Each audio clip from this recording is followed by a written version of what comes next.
Pag-usapan natin ang pinaka-pinag-uusapang housemate ngayong linggo sa PBB. Si Inigo Jose, ang caring kuya ng Parañaque. Una sa lahat, sino nga ba si Inigo Jose? Ang full name niya ay Inigo Jose Creighton Castillo, ipinanganak noong April 20, 2005, kaya 20 years old na siya ngayong 2025. Tubong Parañaque, Metro Manila si Inigo at kilala rin siya dahil sa kanyang showbiz roots. Siya ang panganay na anak ng aktor na si James Blanco at former model na si Tania Creighton. May dalawa pa siyang kapatid, sina Sebastian at Natalia. Growing up, exposed si Inigo sa mundo ng entertainment dahil parehong nasa industriya ang kanyang mga magulang. Pero kahit taga-showbiz family, hindi lang siya nakafocus sa entertainment. Si Inigo ay college student sa De La Salle University kung saan kumukuha siya ng early childhood education. Imagine that, model, artista, athlete at future educator. Ganyan ka multi-talented ang batang ito. Before PBB, nakilala si Inigo bilang model.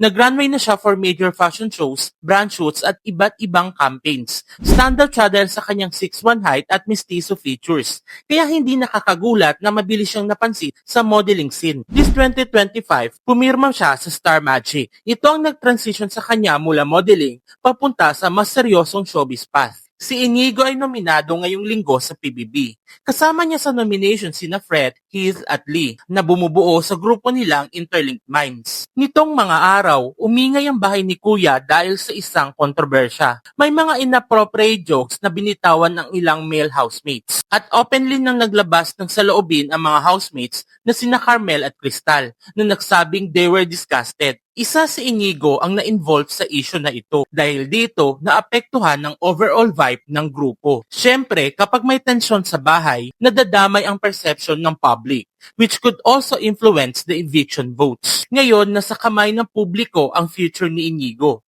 Mananatili pa ba siya o matatapos na ang journey niya sa bahay ni Kuya? Isang bagay ang sigurado. Ang exposure niya ngayon, good or bad, ay malaking tulong sa kanyang showbiz career.